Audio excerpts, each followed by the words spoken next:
பிரபல பின்னணி பாடகி கானகோயில் ஜானகி அம்மா அப்படின்னே சொல்லலாம். அவங்க தன்னுடைய ஒரு விருதையே வேணாம் அப்படின்னு சொல்லி, அவங்களுடைய மிகப்பெரிய அளவுல வந்து பார்த்தீங்கன்னா, புரட்சிய காட்டியிருந்தாங்க. எனக்கு வந்து அது தேவையே இல்ல அப்படின்ற மாதிரி. என்ன நடந்தது அப்ப அப்படின்றதான் நம்ம வீடியோல பார்க்க போறோம். ஜானகி அம்மா அவர்களுடைய மறைவு மிகப்பெரிய அளவுல எல்லோருக்குமே ரொம்பவே வந்து பார்த்தீங்கன்னா, சோகத்தை ஏற்படுத்தியிருக்கு. இந்த சூழல்ல தொடர்ந்து ஜானகி அம்மா அவர்கள் நிறைய பாடல்கள கிட்டத்தட்ட வந்து பார்த்தீங்கன்னா, 40,000க்கும் அதிகமான பாடல்கள் பாடியிருக்காங்க.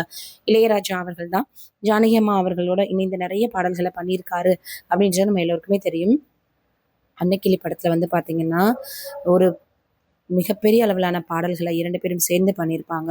அதற்கப்புறம் தொடர்ந்து நிறைய விஷயங்கள இவங்க வந்து பாட ஆரம்பிச்சாங்க. அப்புறம் எல்லோருக்குமே பல மொழிகள்லயும் பாட இவங்கள பிடிச்சு போயிருச்சு. இவங்க வந்து ஒரு வேற்று மொழி பாடகின்னே யாருக்கும் தெரியாது. தெலுங்கா இருந்தா கூட தமிழா இருக்கட்டும், மலையாளமா இருக்கட்டும், மலையாளத்துலலாம் கிட்டத்தட்ட 14 விருதுகள வாங்கியிருக்காங்க. அங்க இருக்கக்கூடிய மக்களுக்கு இவங்க வந்து தமிழ், தெலுங்கு அதெல்லாம் பாடுவாங்க அப்படின்றதே அவங்களுக்கு தெரியுன்றதையும் தாண்டி, அவங்க மலையாளி தான் அப்படின்னு நம்பக்கூடியவங்க. அந்த அளவுக்கு மிகப்பெரிய அளவுல சூப்பரா பாடக்கூடியவங்க. இளையராஜா அவர்களுடைய காலத்துல 80கள்ல அவருடைய படங்கள்ல ஜானகி அம்மா இல்லாத பாடல்களே இருக்க முடியாது அப்படின்னு சொல்லலாம். அந்த அளவுக்கு 2 பேரும் இணைந்து நல்லா பாடியிருப்பாங்க.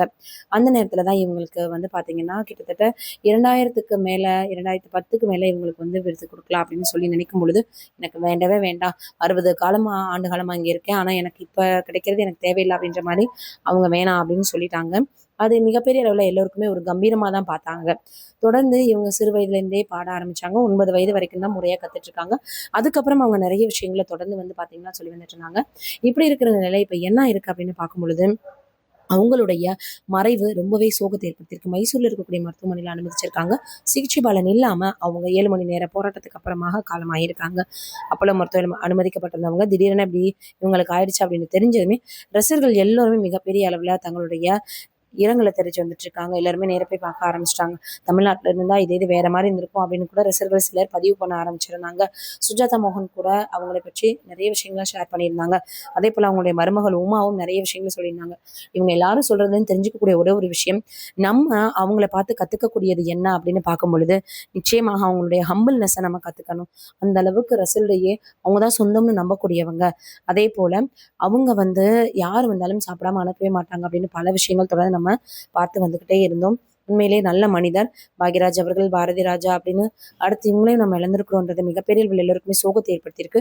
தொடர்ந்து எல்லோருமே இதை பற்றி தான் பேசி வந்துட்டு இருக்காங்க. அவங்களுடைய ஆன்மா சாந்தி அடையணும் அப்படின்னு எல்லோருமே வந்து பார்த்தீங்கன்னா பதிவு பண்ணி வந்துட்டு இருக்காங்க.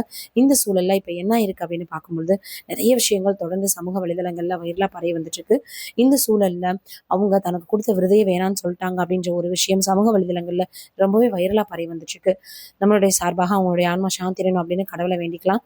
உண்மையிலேயே மனது ரொம்பவே கஷ்டமா இருக்கு அப்படின்னு தான் சொல்லணும். நீங்க என்ன நினைக்கிறீங்கன்னு கமெண்ட்ல சொல்லுங்க.